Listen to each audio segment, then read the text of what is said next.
नमस्ते, मैं दिनेश रावत। मैं अपने 35 वर्षों के गहन अध्ययन इतिहास के और 60 से भी ज़्यादा देशों में भ्रमण किया। भारत के कोने कोने में गया। क्यों? क्योंकि मेरे को पता चला कि जो कुछ हम जानते हैं इतिहास के बारे में वो सब झूठ है।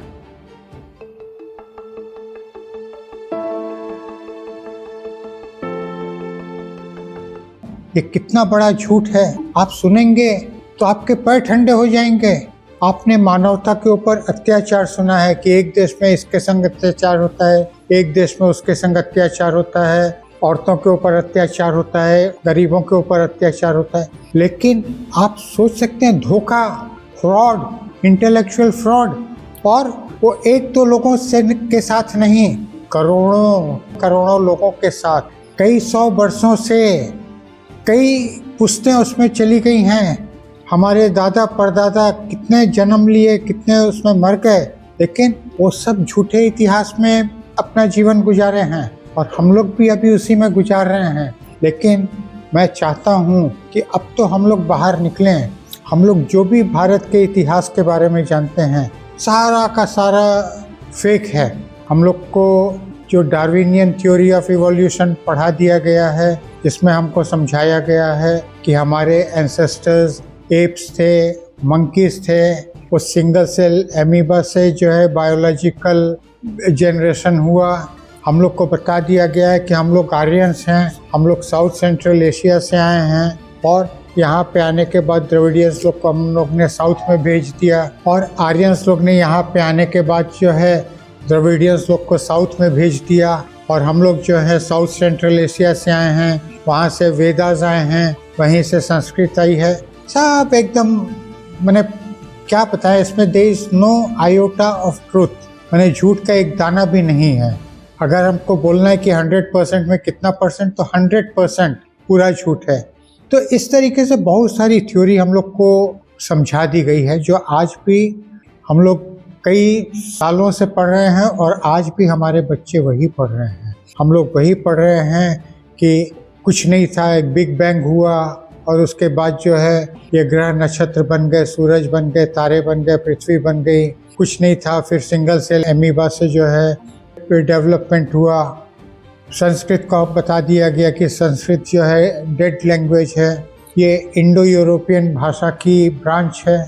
बहुत सारे फैब्रिकेशन है। तो ये सबको मैंने रिसर्च किया और मैं पाया कि बहुत बड़े बड़े घपले हैं। और इसमें एक घपला आपको और बताएं कि जीसस क्राइस्ट वो भारत का है। प्रैक्टिकली क्रिश्चियनिटी जो है ये भारत की देन है विश्व को। जीसस क्राइस्ट 13 साल की उम्र में यहाँ पे आया।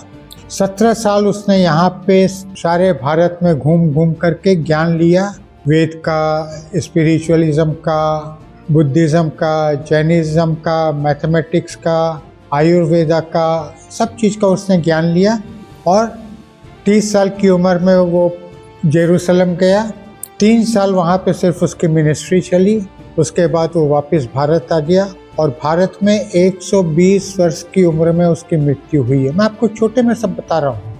और उसकी कब्र श्रीनगर में है, और ये मैं खुद जा कर के देख कर के आया, खुद मैंने सब जांच पड़ताल की है। तो इस तरीके से बहुत सारी चीज़ें हैं।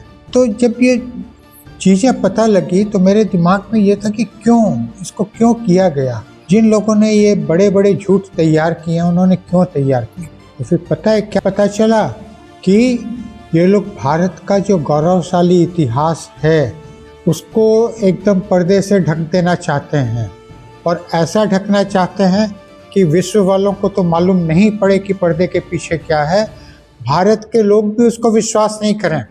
आज जो है मैंने देवी देवताओं की बात से चालू किया था। आज हम लोग को नहीं मालूम है देवी देवताओं के बारे में। देवी देवता कौन है? हमारे एंसेस्टर्स हैं।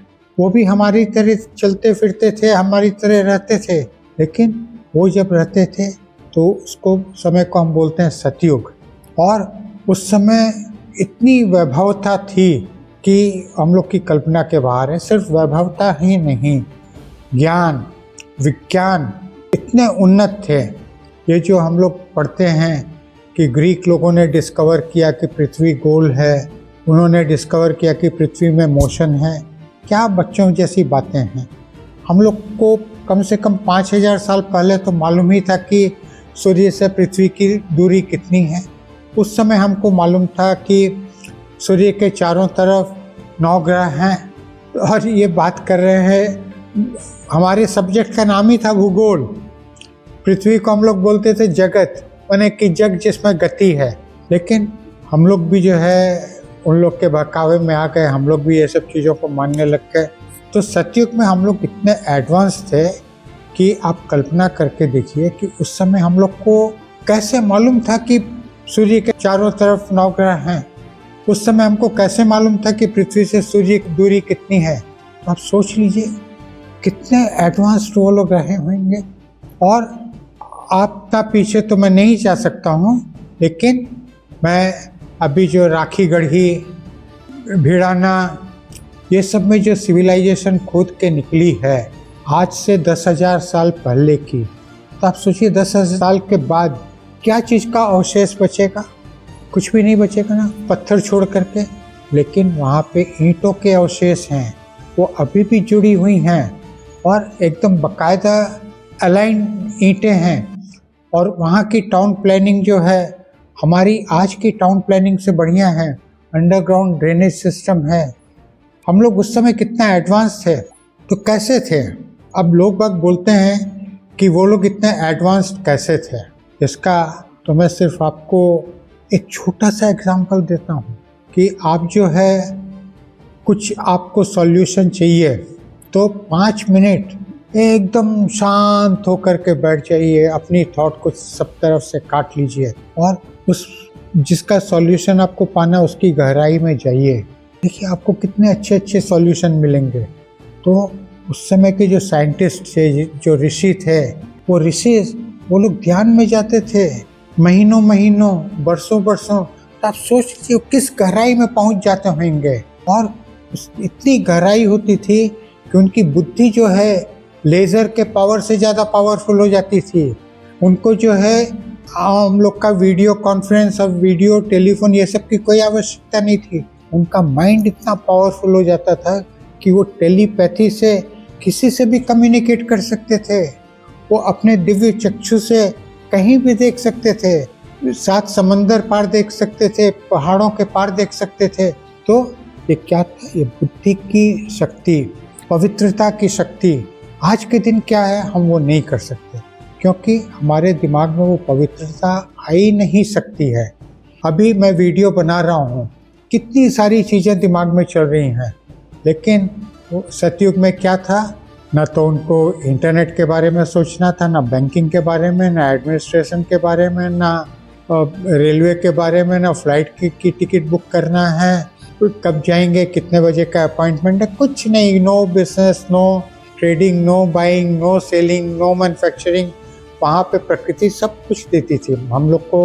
भोजन के लिए और रहने के लिए जो भी दरकार होता था सब प्रकृति देती थी। आपने सुना है देवी देवताओं की रसोई? नहीं, उनको प्रकृति से सब मिलता था। तरह तरह के फूल फल होते थे। भगवान को हम लोग मंदिर में भोग लगाते हैं तो फलों का भोग लगाते हैं ना। क्यों लगाते हैं? क्योंकि वहाँ पे उस समय कुकिंग का सिस्टम नहीं था, ये सब नहीं था।